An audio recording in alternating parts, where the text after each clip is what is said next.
Hello, and welcome to this exciting roundtable on next generation supply chains, leveraging AI in the future of manufacturing. We have a great lineup of illustrious panelists, and if you want to know more about them and what they do, please do visit the speaker bios on the forum panel. So, the manufacturing and manufacturing sectors is incredibly broad, and many manufacturing companies have very little in common. However, there are many challenges today that I think many manufacturing firms would agree are top of mind. First up, I think supply chain risk, whether driven by COVID pandemic or geopolitics, affects many global manufacturing firms. Yield is a continual problem, which increases costs and carbon footprints. There are global concerns about workforce retirements and the hiring of new effective workers. And finally, consumers and governments are increasingly concerned as to where products come from for sustainability or ethics reasons, and that's putting pressure on manufacturers. These challenges have led some firms to recognize the need to become more flexible, more automated, and possibly even more decentralized in their manufacturing. Artificial intelligence in all its many forms has the potential to help manufacturers. I am really excited to hear more of what our technology experts and policy experts say on this roundtable as they are leading the charge in scaling the use of AI within a whole range of manufacturing sectors. So first off, I want to hear from a few of you developing AI as to really help our audience understand how AI can be used in manufacturing, where its greatest benefits lie, and what it can do really well to help in manufacturing. And I'm going to open up with AJ, if you could start us off there, and then hopefully anyone else who wants to come in after can do, or I'll pick on you. Great, Claire. Thank you. Good to be here, and good to be around with a very distinguished speakers. You talked a little bit about 2020. I think everybody in the audience understand the difficulties and challenges of what COVID-19 did. I also want to talk about, if there is a silver lining of COVID-19, is we've noticed that we've recognized that there was major gaps in healthcare, in manufacturing sectors, and supply chain, obviously. But I really believe that it did help the industry in general, and specifically in the manufacturing sector, to basically embrace digital transformation and specifically AI. So I think that's going to be a great catalyst in terms of facing some of the challenges. And I think it's also going to accelerate some of really the positive things, like addressing issues related to climate change, and how we can look at manufacturing and supply chain and how we can basically adapt to that. So I think this is going to be very exciting, and I think stronger embracement of technology, digital transformation, and AI. It's gonna help the industry in general. Okay, so I mean, are there examples? Maybe Barbara, do you want to jump in and talk from Schneider's point of view about examples where you used AI or seen AI used in manufacturing and where you think it has most promise? Yes, I can share quite some examples. So in our global supply chain, which is overseeing our all our manufacturing sites, and also is responsible for the supply chain, we started to work on different levels. And to be very honest, it was sometimes also trial error. So we created a team and we started to work together with consultants and the companies. And one thing that we did was supplier resilience. So in principle, identifying the risks. Might the supplier run into a risk that we were not really aware of, the risk of not having the right components available, and so on.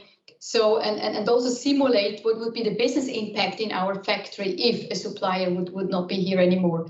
And then another part where we did a lot was on product quality, just the yield that you mentioned, Kathy, in the beginning. We really applied it in a factory in China between an IoT, artificial intelligence project, where in principle what we did, we were adopting the auto-regulation of the thermal adjustment process of our mini circuit breaker. And this was based on a lot of, let's say, machine learning, artificial intelligence. And with this, we were able to increase the yield from 90 to 97%. And there are many, many other things we are trying. And there were also failures, as I said. Sometimes, and I think that the cause of failure usually was we were putting too much hope in what could happen, and then it didn't really happen, or the quality of the data wasn't right, and it was already mentioned before, data quality is key, or there was simply not enough data. That's also sometimes an obstacle. So that's in a short, one concrete example. Great. So prediction, certainly, and simulation. I know a few of you are running companies using computer vision as well. So that's another interesting use case here. Andrew, did you want to say something? Sure, thanks, Claire. So I've been seeing rapid adoption of AI in different parts of manufacturing, especially visual inspection, where AI solutions are allowing manufacturers to offer more flexible and accurate defect inspection than traditional solutions. But more broadly, I feel like manufacturing as an industry feels relatively AI ready. I used to lead large AI teams in companies like Baidu and Google and help those organizations with AI adoption. And I think they were ready because they had a lot of data. Manufacturing is getting to be relatively AI ready, and so it feels like it's poised for that transformation.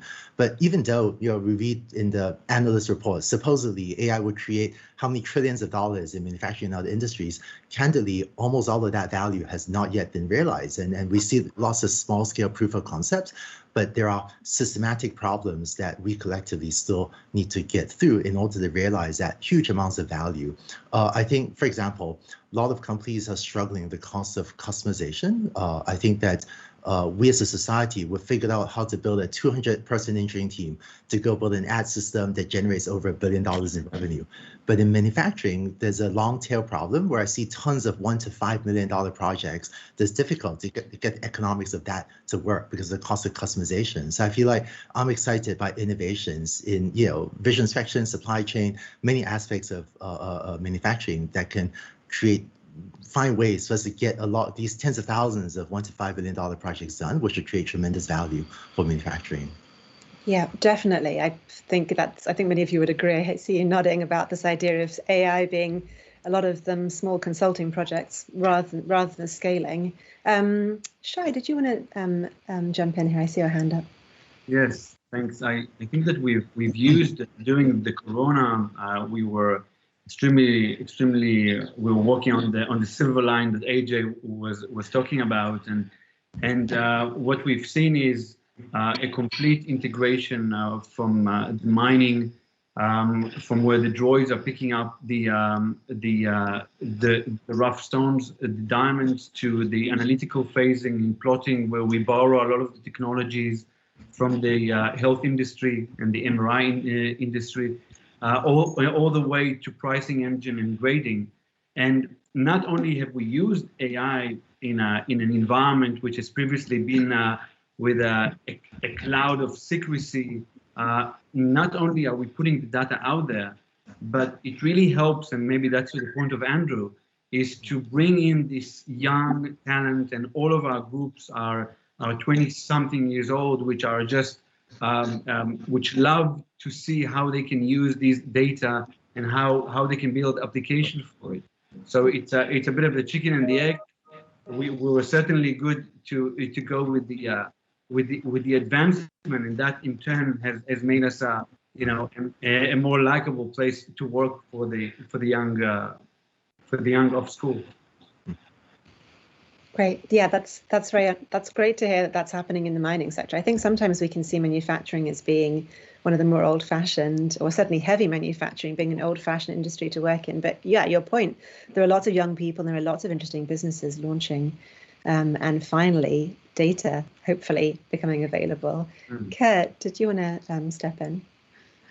Yeah, and even to build on what Shai was just saying there, I think that the sort of cross-enterprise component, where he was saying from the mine all the way to final production, is a really important thing that we're seeing coming out of new initiatives in AI, where if you can actually get visibility into the entire supply chain, that allows you to do optimizations that you just couldn't do before. So instead of locally optimizing for a single asset, you can start to do higher level optimizations. And And I think it's been really exciting to watch, both with, COVID that sort of emphasized the need to optimize the entire supply chain. There's another sort of dimension here as well. I believe AJ was mentioning climate change as well, and the ability to sort of look at how perhaps my products are being used downstream in the supply chain. And maybe I can revise my designs or revise my production to minimize the environmental footprint of products. And so once you get that full view of the supply chain, there's a lot of new opportunities that are coming up. And I do think, especially at COVID, climate change, emphases like this are really shifting from the old way of thinking of information sharing, which was basically, I want to club somebody over the head and not take the blame for quality issues or something else. And instead, now we're starting to see a collaborative view on the supply chain, where if we all share our information together, suddenly we can solve problems that we couldn't solve in the past. Yeah, and that will be increasingly important, right? This idea of data sharing and being comfortable with sharing data with others in your supply chain. It feels essential if we're going to solve climate change and everything else you talked about. Brad, did you want to start kind of sharing what you had on your mind? Thanks, Claire. At Uptake, we've been in the center of this conversation in the space for nearly 7 years now. And what I have come to understand quite clearly is the opportunity to reduce the friction of deployment. Referencing Andrew's comment about a much easier to deploy technology that has an objective and clear capacity to create better outcomes. So what we've experienced is a payoff, if you will, in our investment to reduce the friction and increase the ease of deployment, all in service of a concept of industrial intelligence. And the ability to be intelligent, of course, using sensor-derived data, but also using the power of the crowd, if you will. Uptake is now on over 4 million assets. And so all the components of all of those assets create intelligence. And the idea that all operators can benefit when a system like Uptake is widely distributed is becoming easier than ever to understand. And I guess I just say the idea of a precision-oriented manufacturer versus a process-oriented manufacturer is upon us. And the economic benefit that comes out of precision is extraordinary. So finally, I think we're closer than ever to the common understanding that software delivers precision, not just process. And out of precision comes both ease of deployment and ease of operation, and hopefully also a wider workforce that can fit into the space of traditionally old school, heavy manufacturing and revitalize it. Actually, can I jump in and just really agree with Brad? I think AI will create precision and quality, but we do have a proof of concept to production gap. So we read about these demos or proof of concepts or small case studies in the news, but even for my teams, after we do a proof of concept, it can be 12 to 18 months to then put it on the manufacturing line. It used to be that, but I think we collectively need to figure out new tooling processes. Sometimes they call ML ops, machine learning operations tools and processes, to quickly, in weeks, rather than like a year and a half, to take these things to production. Thank you, Brad. And Patrick, I see your hand up there. I just wanted to intro you by saying that I feel like the work you're doing with collaboration and this idea of robots and humans working together with this idea of AI being that lubricating oil speaks quite clearly to some of the stuff that Kurt and Brad were saying about precision and moving into this new realm of manufacturing. Yeah, one thing I would start with is one of the things that the pandemic reminded us of is the sort of societal reliance we have on manufacturing and supply chains. And that speaks to some of the needs of customers who are making, whether it's vehicles or refrigeration or medical devices or health products. We became acutely aware as a global society of how reliant we are on these things, which tend to run in the background for most people, and we don't think about them. And when we work very directly with manufacturers, and we look at how we can help them. One of the key things that they are looking for, really a key need, is repeatability. Because you stop a line and you've interrupted that production, and I think we saw during the course of the pandemic just how challenging that is for not just the manufacturer, but all the stakeholders downstream. And so that repeatability, building a product that always works, really is very central for us at Vale Robotics. We make a system that allows humans to collaborate closely with industrial robots. These are very large robots. They can weigh 2 tons, move at 5 meters a second. And what we do is we build the hardware and the software that allows them to be responsive to human presence and always be safe, so that as we look at the demographic challenge for production labor, the demographic challenge globally is that the production labor workforce is getting older.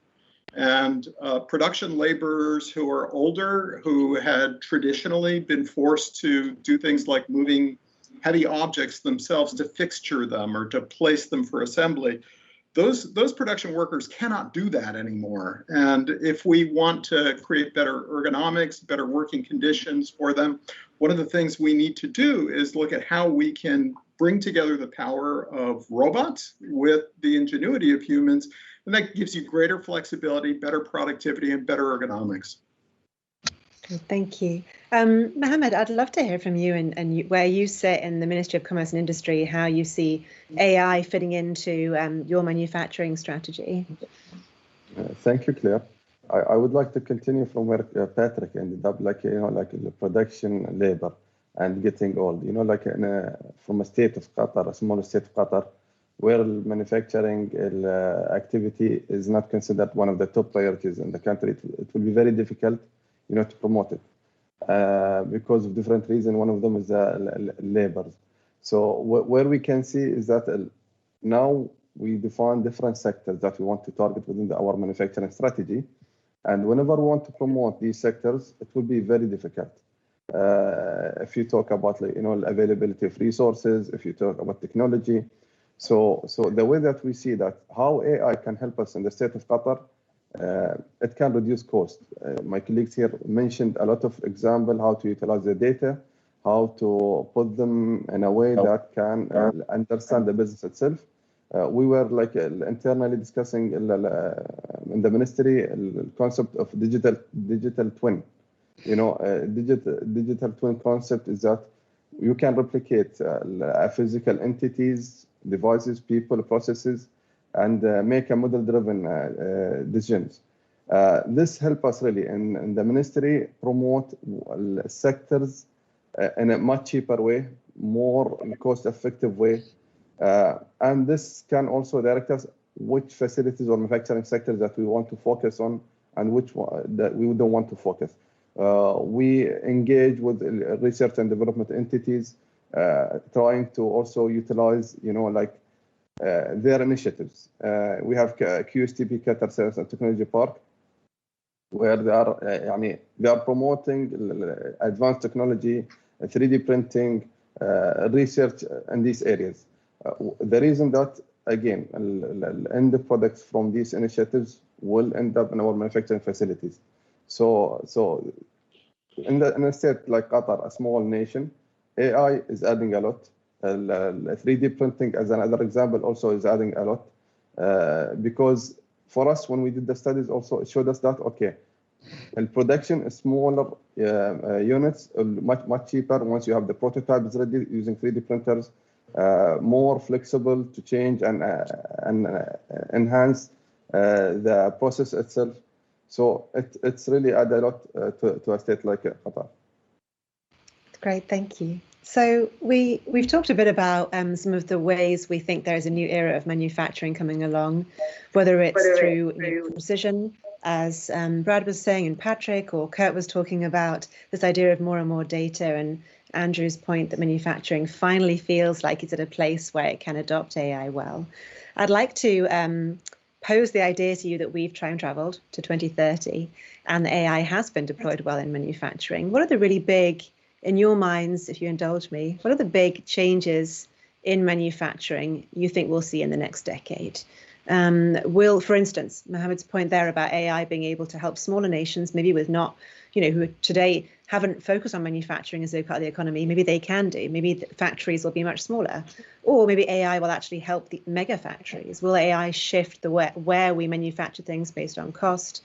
Will it change vertical integration possibly? Will things become less vertically integrated or more vertically integrated? What does it look like to some of you think in the next 10 years if AI really does take off for manufacturing? Because without that vision, I think it's going to be hard to get over some of these barriers we have, and without, persuade manufacturers they really need AI.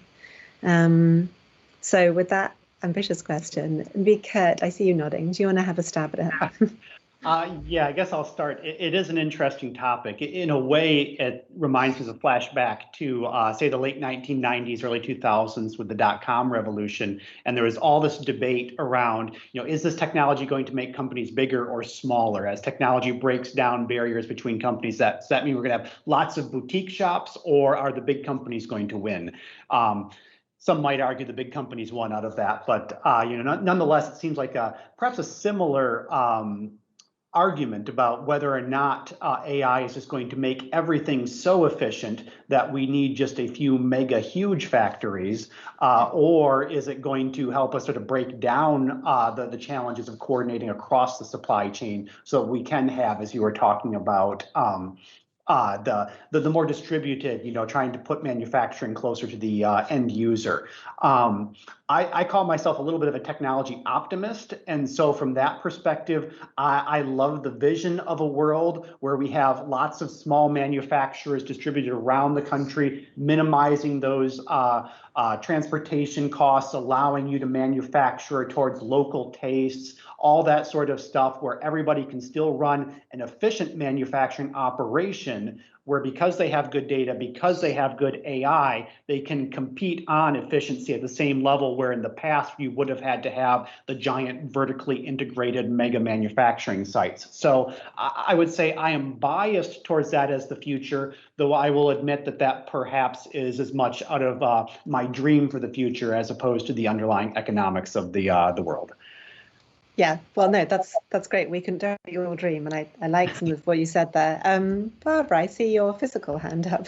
Do you want to jump in here as quite a large manufacturing firm? I can fully support what Kurt is saying. From a sustainability point of view, and also how the world is developing, I would say we are not facing the mega factories of the future, so that we have one production line in one place and it's serving the whole world. Because there is also the resilience, so we want to be closer to the customer. And specifically in Schneider Electric, we are working on a plan to say, okay, Europe for Europe, and we do China for China. And then Kurt brought up a very good point. And this is also what we do today with our big customers. So the more you have software which allows you to benchmark factories and bring them on the same level of quality, the more you can allow to have also the factories in different places.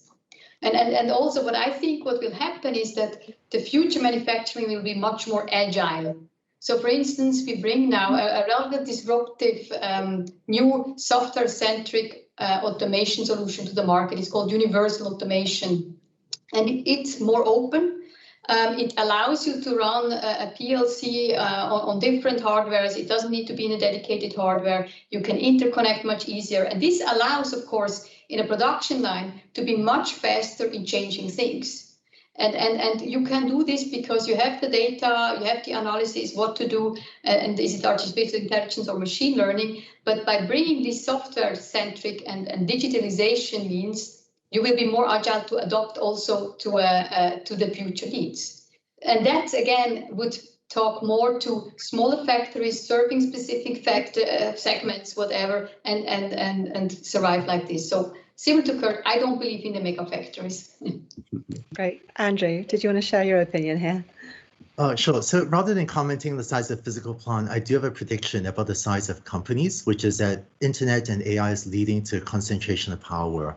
We're seeing this play out in consumer internet companies where, we talk about more buzz about antitrust in the US and Europe and other places.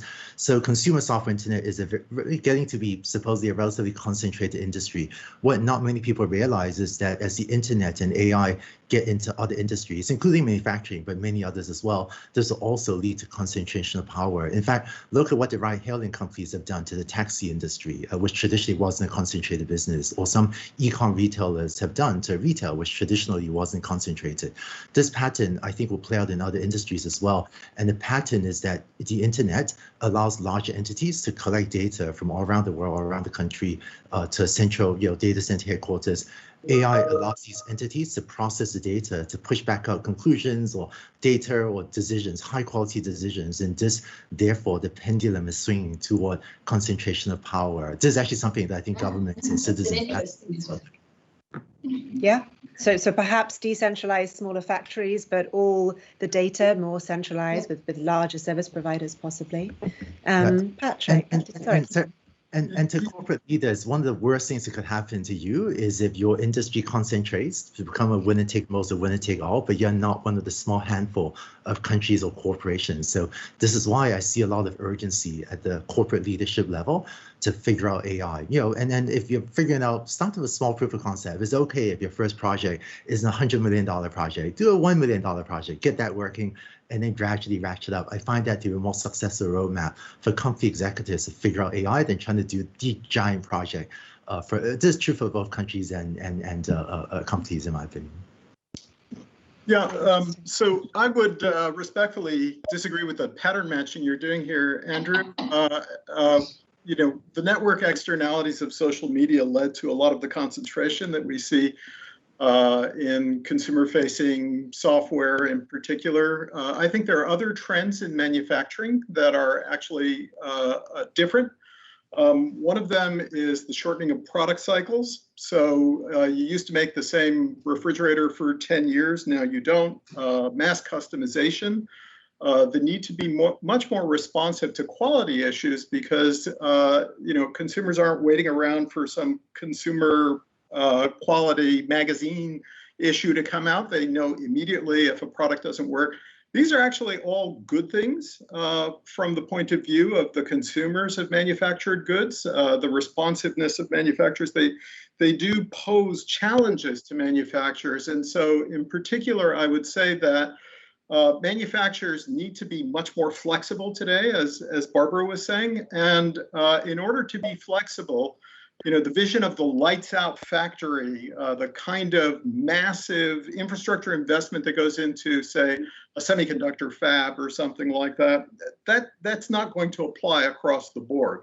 What you're going to see instead is humans and robots working together because the humans are very flexible and they can learn a new process or they can learn a variation having to do with a customization very, very quickly. And I think this could ultimately militate to the advantage of smaller producers.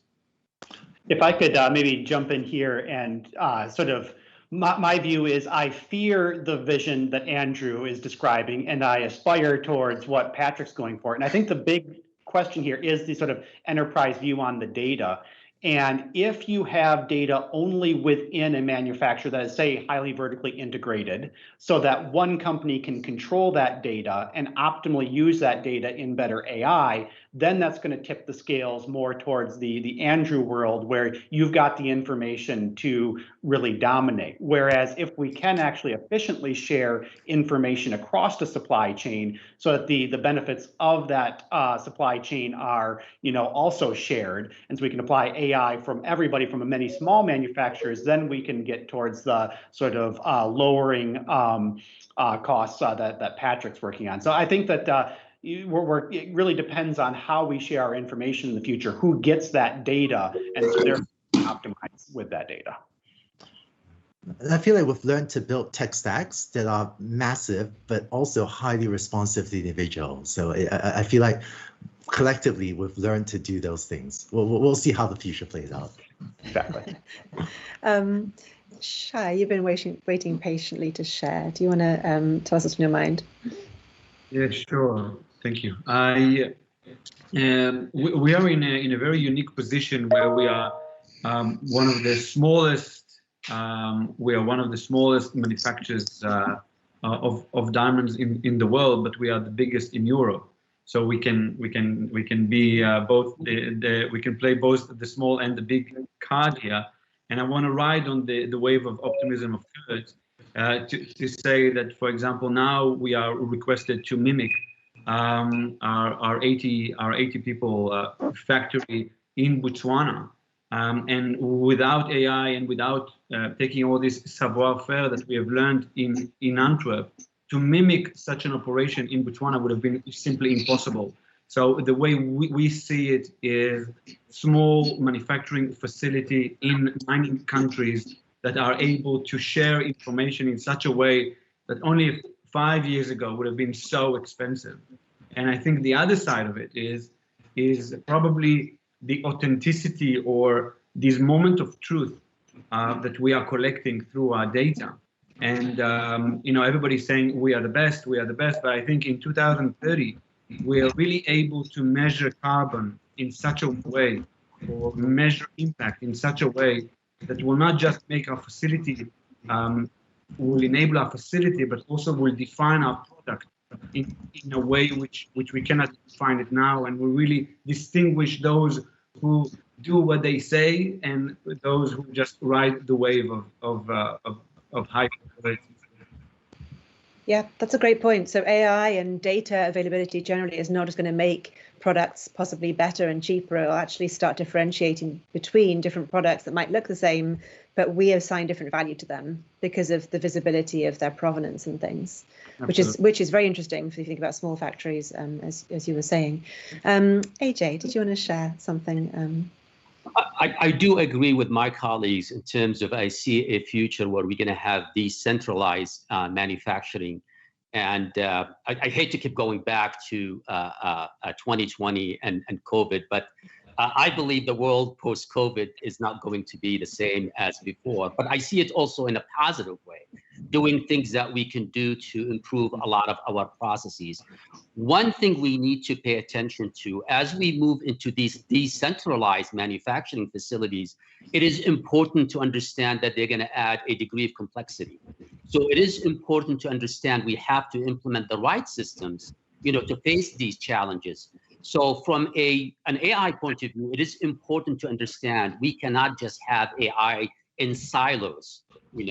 They can do a great job in terms of the local, capabilities, but it'll be difficult for them to detect anomalies and problems introduced by others. So it is important to introduce a holistic AI system that will allow us to basically, scale across the entire organization and introduce, companies' workflows and processes, so we can basically scale that. So decision makers across the globe can basically benefit from that. I think it is important to look at it from a holistic point of view. Yeah, definitely. Brad, did you want to step in? Yeah, I mean, directly sort of following on AJ's comments, if we think about patterns that work over the, say, 30 or 40 year evolution of technology in the enterprise, you could argue it's maybe 40 plus, but the patterns that work in technology more broadly all work their way back to simplicity. The more simple the product or the technology approach to deploy anywhere, whether it be a search engine, social media, or in this case, what we might believe is complicated. If the user experiences that technology as simple, that human being is more likely to use it.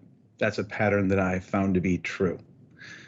And so the complexity of the AI and ML space, the intricacies of different verticals in manufacturing and industrial operations are all true.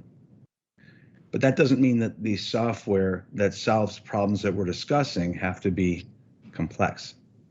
And so when your question, Claire, was about 2030 and what would this world look like that we're talking about in 2021 look like in 9 years, I believe that there will be a reference system, maybe two, of industrial intelligence, that system will connect to millions and tens of millions of machines and understand the components and the fluids and the operations of those machines and how to best maintain and operate them, that the opening move for every manufacturer or operator to connect to that system will be outrageously simple, but that ultimately the constituents in an enterprise who will benefit from that technology, that'll be the surprise. It'll be the CFO now can finally understand the operational activity and have an opinion about whether to buy or sell a machine, to change models for a better model, economic aspects of making that. And you'll also have a COO be in a much better place of understanding and control, for example, to trace, as was described before, a quality defect in the field, not just to the machine that the defect occurred on, but to the component that caused it. And now there'll be a more forensic understanding of what happened, versus a process-related understanding of what happened. So all of these opportunities, at Uptake, this is what we stand for: solving all of these complicated but incredibly material opportunities simply.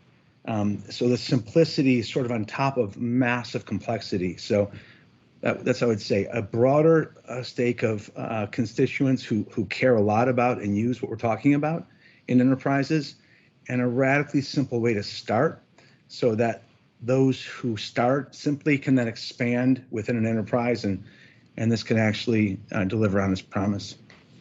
Okay, so how do we get there then? Because we have 9 minutes to wrap this all up and solve the world. And I think that some of you brought up some really important points, Brad. Absolutely, we have this real potential, and it's really exciting. And whether we believe it's going to be big companies or small companies, there feels to be a buzz around AI in manufacturing. But there are also some real problems, and there's a chance that it does get to be fully saturated in manufacturing, but not in a good way, or there's a chance it doesn't really ever work out because we continue to have these small projects Andrew talked about that don't scale. Now, most of you are selling or working with clients to help them scale AI, and some of you have got to a large scale, but I think we are still very much in a world where it feels like project by project is quite tailored and hard to ramp up. So I guess I'd love to hear from you. We've heard the problems, and I don't want to kind of rehash the problems, but I'd love to hear some solutions, whether that's better data sharing, Kurt, you were talking about that, whether it's corporate responsibility, Andrew, you mentioned that. We talked about other forms of, maybe it's AI focused on certain things. Patrick, you mentioned AI and kind of cobots. I'd love to hear some of your thoughts. If you had a bit of a control over this sector, what would you suggest AI companies do, regulators do? And I guess we can do a free-for-all, or I guess I see a few hands coming up. Somebody, Andrew, I think you were first. Sure, thanks, Sarah. So I think there are a lot of these small projects, but I think we need to get them to scale, because the nature of manufacturing is that you can't build one AI system to generate, like to serve 1 billion users. You just have to build one AI system for every manufacturing plant that manufactures its own different project. So what I would bet on is platforms. We sometimes call them ML ops platforms that empowers, transparent, and enables the manufacturing organization to do their own customization so they can build and efficiently deploy the AI solution that they need to create the value right there in that factory. I think that's how we make the economics work out, to enable tens of thousands of manufacturing companies to build and deploy tens of thousands of visual inspection, which one focus on, or supply chain, or other data analytics and demand prediction in terms of problems. I think the value there, candidly, may be even bigger than the value we're seeing in consumer software internet, if we can unlock this recipe. Okay, great. Mohammed, do you want to share? Yes, I think let me talk also from policy side also. For us, where we can see it is that, like AI and 3D printing is, like my colleague said, about data. So for us, we are promoting that local factories to be in Qatar to service, like I'll give you an example, aerospace businesses. So they can focus on enhancing aftermarket services, facilitating easy on-demand manufacturing of replacement parts, So this can be utilized, like AI will be communicating with the end user, will understand their needs directly rather than sitting somewhere else. So by collaborating with end user and obtaining their data directly, it will give a much better opportunities to serve them in a more better way, in a customizable way, the way that they will be looking for, and it will reduce again availability of their like parts, spare parts, or even manufacture products. Okay, great. Patrick.